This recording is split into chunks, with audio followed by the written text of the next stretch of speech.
Monsieur le secrétaire général, mesdames et messieurs de la presse, l'heure est grave. Après avoir suivi le point de presse de M. Kabila, se taire, ce serait faire de nous des complices. Il a menti et il a manqué de considération vis-à-vis du peuple congolais. À la grande surprise du peuple congolais, le président de la République est sorti de son mutisme de 5 ans en convoquant un point de presse le 26 janvier 2018. Ce point de presse intervient après les événements du 31 décembre 2017 et 21 janvier 2018, traduisant le ras-le-bol du peuple congolais qui revendique les élections conformément à l'accord de la Saint-Sylvestre et à la Constitution, ses droits fondamentaux de vivre dignement. L'UNC s'indigne du manque de considération et de compassion de la part du chef de l'État par rapport aux Congolais qui ont perdu la vie au cours des 10 événements parmi lesquels le camarade Hussein Ngandou, cadre de l'UNC, section Kimpoisa, dans la fédération de Lemba, et de mademoiselle de Chad de Mwanza, abattue sur le parvis de la paroisse Saint-François de Salles à Kitambo, et le cas de cette autre dame qui a reçu une balle dans la tête devant l'église Saint-Dominique à Libété, que le curé tentait à sauver désespérément, et bien d'autres malheureux à Kinshasa comme à l'intérieur du pays. Nous rendons un hommage mérité à ces martyrs de la démocratie. Nous allons observer une minute de silence en leur mémoire. Je vous prie, monsieur de la presse.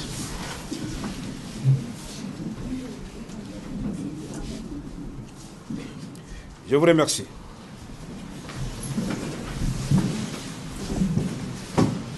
Monsieur Kabila a tout dit sauf la vérité au peuple congolais, tel qu'il a promis dans son point de presse, oubliant que les faits sont têtus et ne peuvent être embellis par une vision romanesque. Première contre-vérité, la Constitution est son œuvre. La Constitution en vigueur nous vient des accords de Sun City. Elle a été adoptée à plus de 85% de la population congolaise. Elle est donc l'œuvre de nous tous, avec obligation pour nous tous, y compris ceux qui avaient appelé à voter contre, à le protéger. Deuxième contre-vérité, qu'il n'est pas à l'origine de la non-organisation des élections en décembre 2016. Et pourtant, sans désemparer, la majorité a multiplié des initiatives tendant à éloigner les conditions de l'organisation des élections.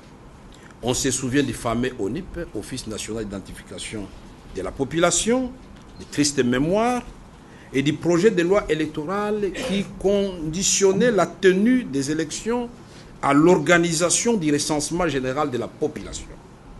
Sans les efforts de l'opposition et de la vigilance du peuple congolais, ces actions auraient pris corps et auraient saboté l'élan démocratique amorcé.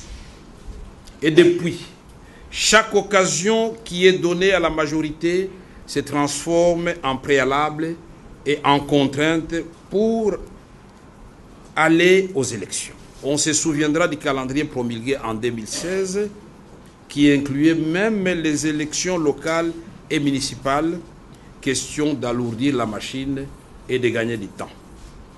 Le président n'a pas évoqué la cause de la non-tenue des élections provinciales pour lesquelles les candidatures avaient été déposées et cautions versées. Troisième contre-vérité, le pays se porte mieux aujourd'hui. Le président a sans doute une vision édulcorée de la réalité, car la vie de la population est aujourd'hui au plus bas avec les retours des maladies autrefois éradiquées telles que le choléra, à cause d'une totale absence de politique appropriée en matière d'hygiène et de santé. Dans quel pays vit M. Kabila? En tout cas pas en République démocratique du Congo. Une capitale envahie par les immondices est devenue plus insalubre qu'avant. Une perte vertigineuse du pouvoir d'achat des Congolais, mécontentement des étudiants qui revendiquent le paiement de leur minerval en monnaie nationale, conduit aux vies aussi de tout le monde par les forces de l'ordre, grève des fonctionnaires, des enseignants, des médecins et des infirmiers. Et l'on peut allonger cette liste pour voir combien le désespoir et la peur du lendemain a élu domicile dans la majorité des foyers encore debout, alors que les autres familles sont en débandade à cause de l'insécurité. L'éducation et l'habitat sont on ne peut plus inappropriés. L'accès aux soins de santé est quasi nul. De quel pays parle M. Kabila? En tout cas pas la République démocratique du Congo. Quatrième contre-vérité. M. Kabila est aujourd'hui un homme seul, qui s'isole, qui par la même occasion veut isoler le pays. Sinon, comment expliquer que l'opposition, la société civile, l'Église catholique, l'Église protestante, les musulmans se rangent du côté du peuple et comprennent qu'il faut l'accompagner dans la défense de ses droits?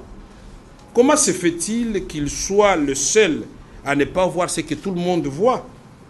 Il ne peut pas naviguer de cette manière sans mettre en péril la nation tout entière en danger. Dans quel pays vit M. Kabila? En tout cas, pas en République démocratique du Congo. Cinquième contre-vérité.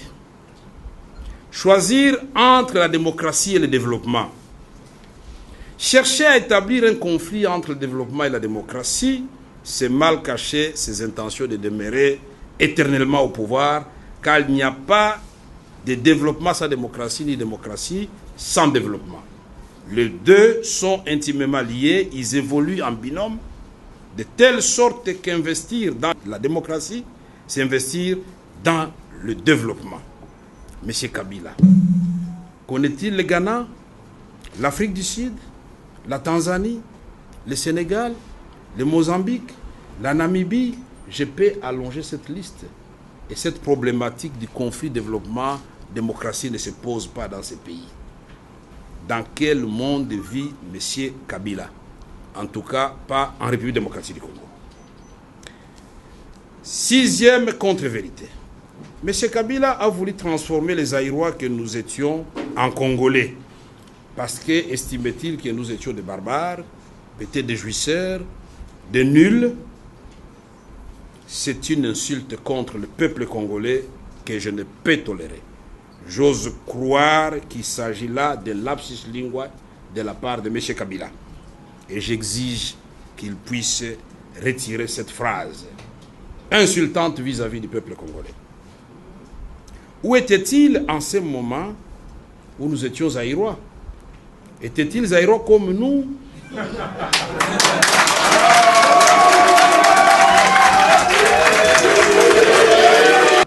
Parce que Zaïrois, je me souviens, étudiant à l'université de Kinshasa, nous avions 2 repas par jour, nous avions un logement et en plus, on ne payait pas les frais académiques, on nous payait une bourse d'études par le gouvernement zaïrois de l'époque.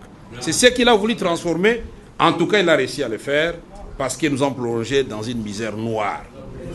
Mais une vérité que nous devons retenir de cette phrase est qu'il a réussi effectivement à transformer le peuple congolais, qui n'a plus peur d'assumer son destin, même devant les tirs à balles réelles, bombes lacrymogènes, arrestations arbitraires, tueries sauvages.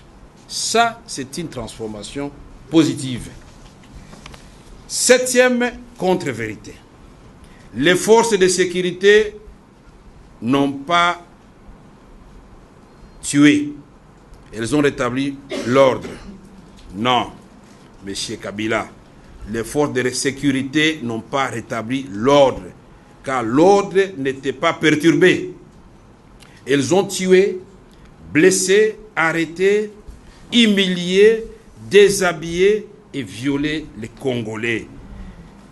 Il y a eu même, selon certaines sources concordantes, la présence de mercenaires étrangers en civil pour massacrer notre peuple. On les a vus à Matete, on les a vus à l'université de Kinshasa, on les a vus dans beaucoup de communes. Qui sont ces hommes en civil lourdement armés?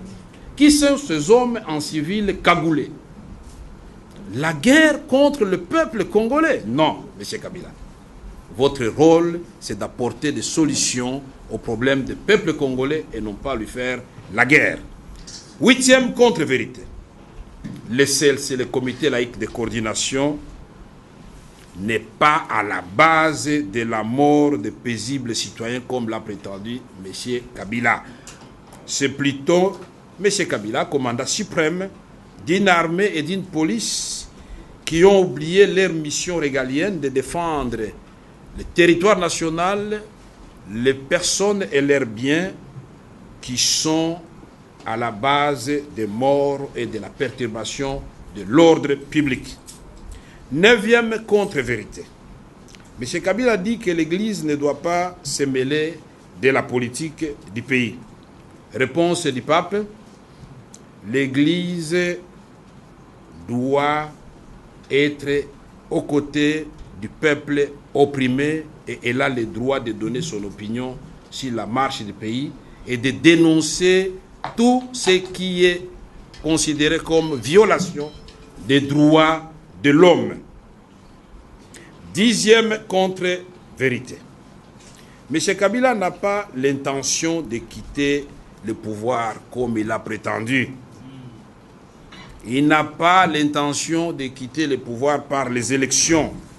Dans ses réponses vagues mêlant le processus électoral et le plan de développement à long terme, pour quelqu'un qui veut partir le 23 décembre 2018, on comprend aisément que M. Kabila est en train de rêver. Parce qu'il croit qu'il suffit d'effrayer les Congolais pour opérer un passage en force. Non, il n'y aura pas d'autre glissement. Vous allez partir.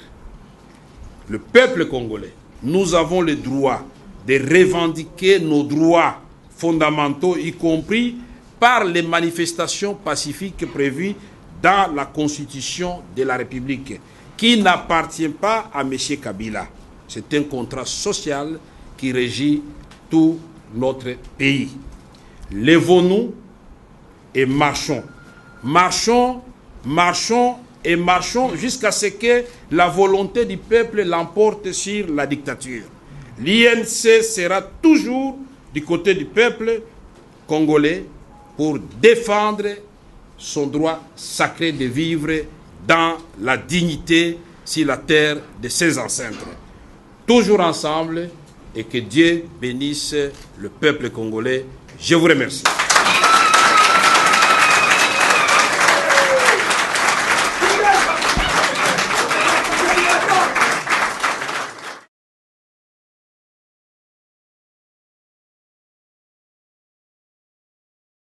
Merci Freddy Chiyoyo, merci beaucoup.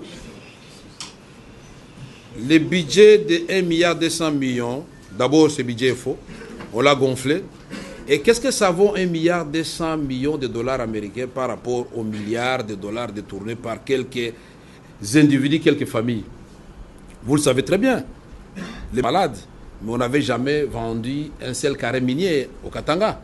On n'avait jamais vendu un seul carré minier à côté de l'Amiba, ni en province orientale, ni au Kivu. On n'avait pas encore vendu le pétrole du Bas-Congo, ni du Graben. Mais où va tout cet argent? Nous lisons les rapports de Kofi Annan, nous avons lu beaucoup de rapports sur la gestion des mines dans notre pays. Ce n'est pas l'argent qui manque. Et vous vous rappellerez très bien, vous étiez là, quand nous avions signé l'accord de la Cité de l'Union africaine. Un ministre membre du gouvernement a dit au nom, il a dit j'ai été mandaté pour vous le dire à vous de la presse, nationale et internationale. Nous avons mis une cagnotte importante du côté. Le gouvernement congolais n'a pas besoin de la contribution de la communauté internationale. 1. 2. Chaque année, il y a 250 millions de dollars inscrits au budget de l'État. Le président de la République a dit 18 mois ont été consommés dans la guerre. Ça fait presque 2 ans. Mais où sont passés les autres 3 ans mis de côté? C'est beaucoup tout simplement de nous préparer. Parce que nous avons averti tout le monde. Et je voudrais que vous, les amis de la presse, vous nous aidiez. Nous avons dit que le calendrier tel que promulgué, nous disons le 23 décembre, nous voulons qu'il y ait réellement élection. Mais nous craignons, et nous avons des présomptions, que les 17 contraintes inscrites dans le calendrier vont se transformer en alibi pour ne pas organiser les élections et prolonger. C'est la nouvelle stratégie, tirer des choses en longueur. Il n'y a pas d'argent, on n'a pas terminé l'enregistrement de la diaspora, on n'a pas terminé tel dossier, non. Nous disons on n'a pas besoin d'alibi, nous devons aller aux élections. Quand il était sûr, avec la commission électorale de l'époque, d'imposer les résultats qu'il arrangeait, en 9 mois, il a réuni un moyen financier et un moyen logistique et les élections ont été organisées. Mais maintenant qu'il sait que le peuple congolais, quels que soient les stratagèmes de la majorité présidentielle, le carton rouge est là. Même la tricherie ne passera pas, puisque chaque bureau de vote, pour s'assurer que les députés provinciaux, les députés nationaux, le président de la République, c'est celui-là qui a été choisi dans cette circonscription-là. Et au peuple congolais de rester vigilant. Et vous de la presse, comme vos amis du Sénégal, chaque fois qu'on publie des résultats, vous les balancez pour décourager ceux qui voudraient été jetés dans le lac Kivu, étaient jetés dans le lac Maïndombe et partout, et ça ne doit plus se répéter. Nous connaissons les vrais résultats, ça a été dévoilé par un collègue, ça a été dévoilé par l'Église catholique. Ça, c'est du passé. Maintenant, le 23 décembre, évitons les erreurs du passé et la distraction. Maintenant, pour arrêter tout cela, il n'y a pas 36 solutions. Pas de dialogue surtout. Ça, c'est pour nous endormir. C'est une sorte de somnifère. Maintenant, c'est de recourir à la Constitution. Manifestation pacifique jusqu'à mettre KO la dictature. C'est ça la solution. Vous avez oublié de dire que j'avais participé aussi au dialogue de Sun City, qui avait produit l'accord global inclusif et la constitution du 18 février 2006. Et que nous avons connu une transition paisible dans ce pays, parce que le pouvoir arrêtait le pouvoir. Et nous avons organisé les élections, et j'avais été élu moi-même député d'abord, et puis ensuite par mes pairs, président de l'Assemblée nationale. Qu'est-ce que je dirais? Mais à l'Assemblée nationale, quand M. Kabila a commencé à déraper avec son équipe, mais je n'ai pas hésité de déposer les tabliers. J'ai expliqué comment fonctionne une Assemblée nationale. Les gens ont vu et ont entendu. Les images sont dans les archives et vous pouvez encore aller fouiller dans les archives. 2. À la cité de l'Union africaine, nous ne voulons pas que le sang coule dans notre pays. Nous avons voulu montrer notre bonne foi. Et nous avons voulu prendre M. Kabila dans sa stratégie. Pour lui dire, parce qu'il espérait que tout le monde boycotte le dialogue, nous sommes allés là-bas. Nous sommes sortis là-bas avec un calendrier de l'organisation des élections le 29 avril 2018. Donc nous serions à ce moment à 3 mois de la tenue des élections. M. Kamere est Premier ministre, mais c'est un droit naturel. Vous pensez que je n'en ai pas le profil? Et si je l'étais devenu, ce serait le signe que, effectivement, M. Kabila voulait partir parce qu'il me connaît très bien. Il sait très bien que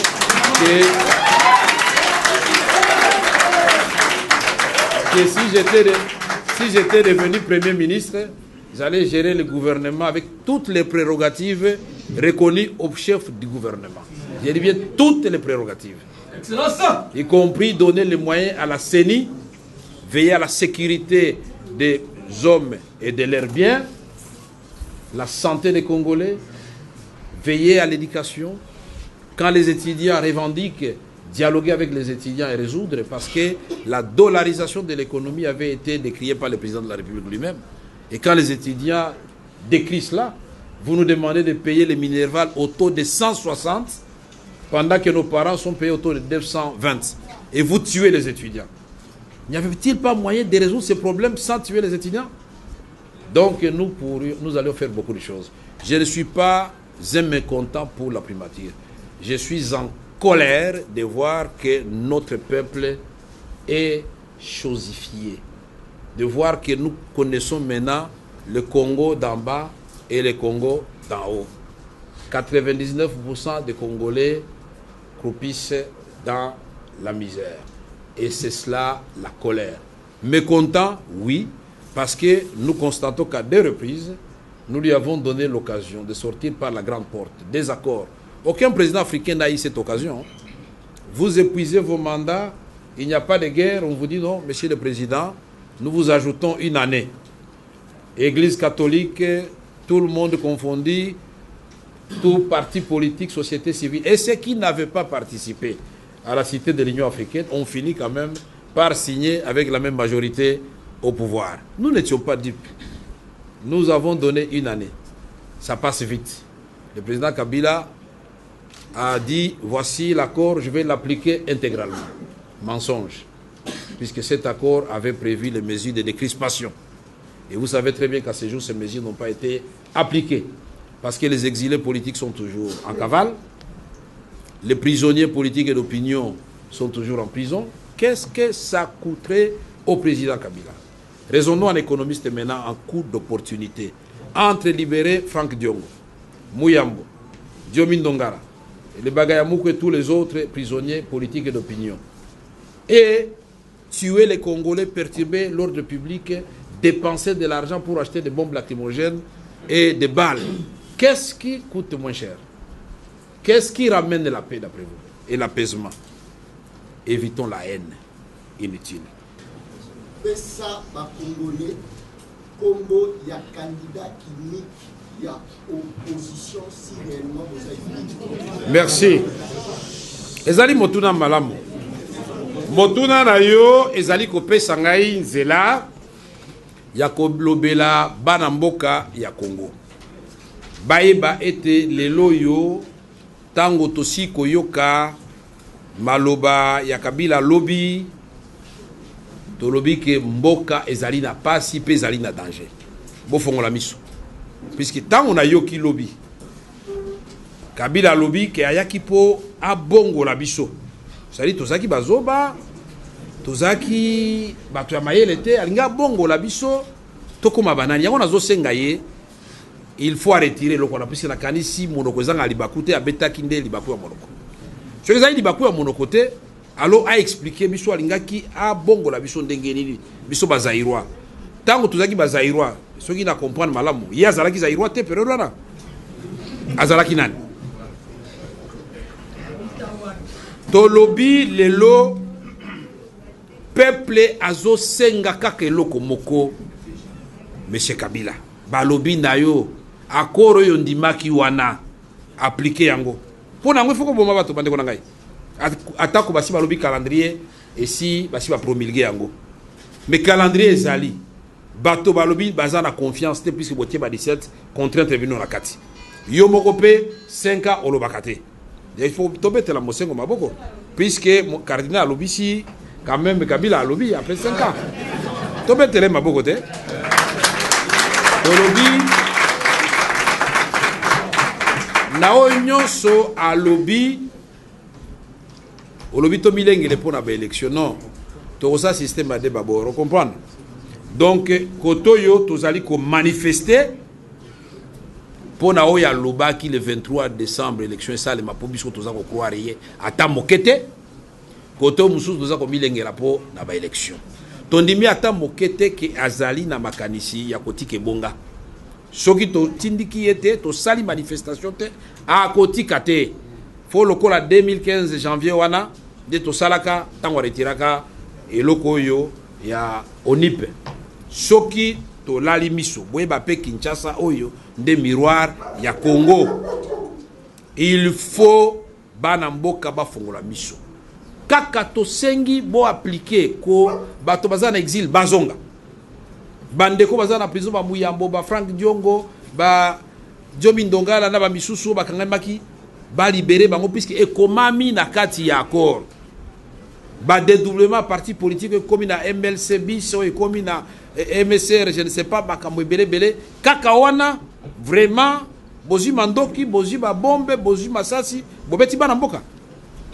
Est-ce que yo ezoka misote lokona ozomate ke eloko moy bomba ni simana soki ezalaki ya solo aza na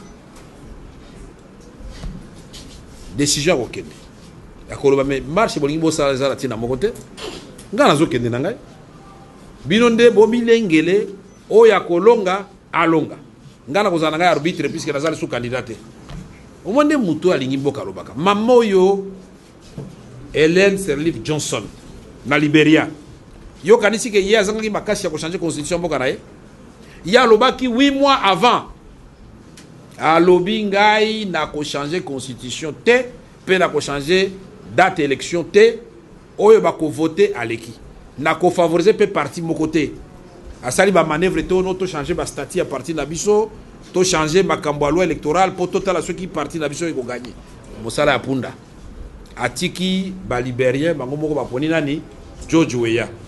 Madame Nadine, je vous remercie beaucoup parce que vous venez là de nous rappeler quelque chose qui a failli échapper à tout le monde, effectivement. Mais voilà un président sortant, mais qui dit que les élections coûtent cher, mais nous devons lever des options courageuses pour amoindrir les frais. Ces options seront levées quand? Pendant qu'il est président ou après? Si c'est après, c'est sans objet. Je crois qu'il se met dans l'optique d'élever ces options pendant qu'il est encore président de la République. Et ça s'appelle référendum constitutionnel. Et ça, je crois, s'il ose faire ça, ce serait vraiment la goutte qui va faire déborder le vase. Nous les tenons à l'œil, madame, ne vous en faites pas. Tout cela, nous surveillons. Il croit que très facilement, il peut transformer le PPRD en une sorte de grand parti politique. Et encore, aux prochaines élections, arborer quand même le symbole du PPRD, je crois, c'est moins de chances d'être élu. Le PPRD, ce n'est pas le MPLA ni Chama Chama Pinduzi. Donc, il est en train de comparer des choses incomparables. Moi, je me demande s'il vit dans le même pays que nous. Il a beau agrandir son PPRD, mais nous avons entendu Boutagizenga dire qu'il doit se méfier de l'hypocrisie du sucre et accepter la sincérité du piment. Et moi, j'ajoute que trop de sucre, ça peut vous donner aussi le diabète, n'est-ce pas? Il faut faire attention. Alors, donc, nous disons que le président va faire ce référendum. Comment? Il va nous narguer comment? C'est ça la question que je suis en train de me poser. Nous disons, nous sommes debout. Rachel, quand vous posez la question, c'est la même remarque. Donc vous n'êtes pas dans le combat. Vous dites vous.